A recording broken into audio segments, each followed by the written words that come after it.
Il faut bien voir que le Maroc est un vieil État-nation. Vieil État-nation, une simple référence permettra de mettre en évidence cette idée. Quand Hugues Capet est élu roi de France en 987, la monarchie marocaine a déjà quasiment 2 siècles d'existence. Donc c'est un vieux royaume, un vieil empire, et ce vieux royaume, ce vieil empire, a été très largement amputé pendant la période coloniale. Le Maroc était en décadence au XIXe siècle, et il a été amputé à l'est et au sud. Amputé à l'est très largement par la France, lorsque la France a constitué l'Algérie. Et la France a poussé vers l'ouest les frontières de l'Algérie, et ce faisant, les frontières du Maroc ont reculé. Et le Maroc a été ensuite très largement amputé vers le sud. C'est ainsi que les Espagnols, en s'installant dans ce qui deviendra le Sahara occidental, ont complètement coupé le Maroc de ses vieilles racines, de ses grands axes nord-sud qui reliaient le cœur du Maroc à la vallée du fleuve Sénégal et jusqu'à la boucle du Niger. En d'autres termes, les racines africaines, d'où sont sorties de très nombreuses dynasties marocaines, ont été coupées à la suite de cette occupation espagnole. Et lorsque l'indépendance du Maroc a été reconnue par la France et par l'Espagne, en 1956, le Maroc s'est retrouvé dans ses frontières coloniales. Un contentieux a éclaté avec l'Algérie, car il faut bien voir que toute une partie de l'Est marocain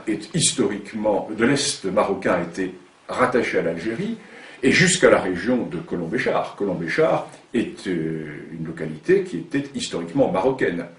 De même Tindouf.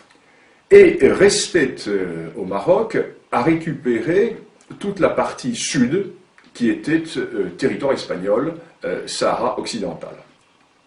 Les Espagnols hésitaient à donner l'indépendance à la région, et les Espagnols ont traîné les pieds. Ce qui fait que le roi du Maroc, Hassan II, s'est tourné vers la Cour internationale de justice et a posé la question suivante, quels étaient les droits historiques du Maroc dans ce Sahara occidental? En effet, les Espagnols voulaient créer la fiction d'une entité sahraoui de façon à créer au sud du Maroc un État totalement artificiel, mais qui, pour survivre, devrait se tourner vers Madrid. Les Espagnols comptaient rester par le biais de cet État fragile, dépendant de l'Espagne. Quant à l'Algérie, qui a toujours nourri une certaine, je ne dirais pas une certaine jalousie, le terme serait trop fort, mais une certaine envie vis-à-vis du Maroc. Pourquoi? Nous sommes là au cœur de la grande question du Maghreb. Il y a un État-nation dans le Maghreb, c'est le Maroc. La Tunisie également. Mais l'Algérie n'a jamais existé. L'Algérie est une création française. Lorsque la France arrive en Algérie, l'Algérie est une dépendance turque, totalement dissociée. Historiquement, il n'y a pas de nation algérienne. Il y a certes un royaume de Tlemcen, il y a certes des entités ici ou là, mais il n'y a pas d'État algérien. Et l'Algérie a toujours nourri vis-à-vis du Maroc une sorte de complexe d'infériorité. Et l'Algérie ne voulait absolument pas que le Maroc puisse récupérer le Sahara occidental. Pourquoi? Il suffit de regarder une carte. L'Algérie est un État accroché au littoral méditerranéen du nord de l'Afrique, avec un énorme appendice qui s'avance vers le sud, à travers le Sahara, appendice totalement artificiellement rattaché à l'Algérie par le général de Gaulle, alors que le Sahara n'a jamais été algérien, puisque l'Algérie n'a jamais existé. Et cette Algérie est donc géopolitiquement coincée dans la Méditerranée. Alors que son voisin marocain, qui ne dispose pas de ces richesses, a lui une immense façade atlantique.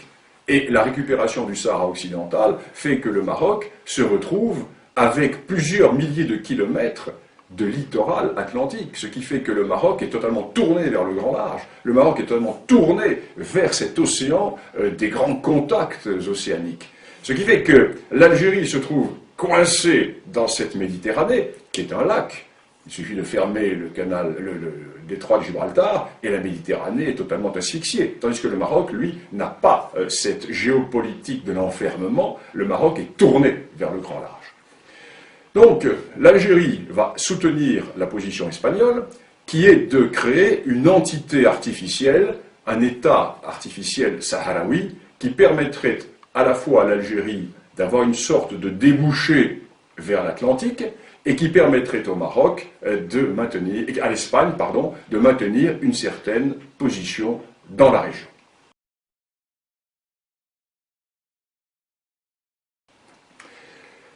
Historiquement parlant, la revendication marocaine est absolument incontestable. Elle est incontestable pourquoi? Parce que 5 des dynasties marocaines sont sorties du Sahara occidental ou du Grand Sud saharien. C'est un premier élément. La première de ces dynasties, c'est celle des Almohavides. Les Almohavides qui vont du fleuve Sénégal jusqu'au centre de l'Espagne constituaient ce que l'on a appelé l'empire des deux rives, qui était un empire marocain. Je ne vais pas rentrer dans le détail des dynasties marocaines, mais la plupart des dynasties viennent du Grand Sud. Deuxième élément, nous avons les réalités qui étaient les réalités économiques et politiques. Toute la vallée du fleuve Sénégal, la vallée du fleuve Niger, la boucle du Niger, était tournée vers le Maroc. N'oublions pas qu'au XVIe siècle, Tombouctou était une ville marocaine. La prière à Tombouctou était dite au nom du sultan du Maroc. Le pachalik de Tombouctou était un pachalik marocain. N'oublions pas également que les grandes routes transsahariennes qui permettaient de mettre en relation le monde ouest-africain avec le monde méditerranéen étaient sous contrôle marocain et aboutissaient dans les grands marchés du sud du Maroc. Nous avons toutes ces réalités qui font que lorsque le roi Hassan II a déclaré qu'en récupérant le Sahara occidental, le Maroc renouait avec les racines d'un arbre dont les feuillages sont tournés vers la Méditerranée, le roi du Maroc avait une image qui était très belle et qui était tout à fait réaliste et qui montrait bien ce qu'était cette réalité. Alors le problème est que en Europe, nous avons toujours cette vision européocentriste, européocentrée, et nous avons également la déformation de l'histoire immédiate. Il est évident que dans les années 1890, lorsque se posa la question marocaine, le Maroc était en état de décadence, en état profond de décadence, et il n'était pas en mesure d'exercer sa souveraineté sur l'ensemble de ces territoires du Sud. Et nous avons cette vision qui est une vision du XIXe siècle. Or, la véritable réalité politico-historique et géopolitique de cette région est largement antérieure au XIXe siècle.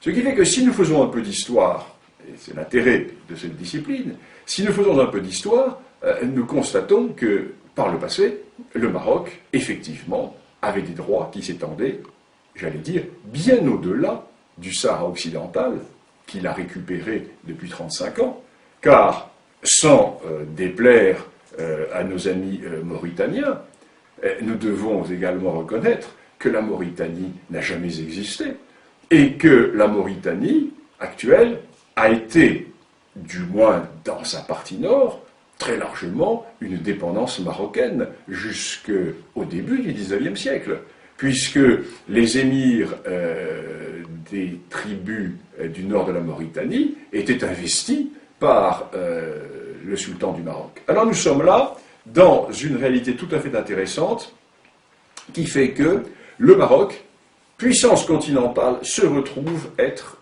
une puissance maritime. Et tout le cœur de la question repose à Alger.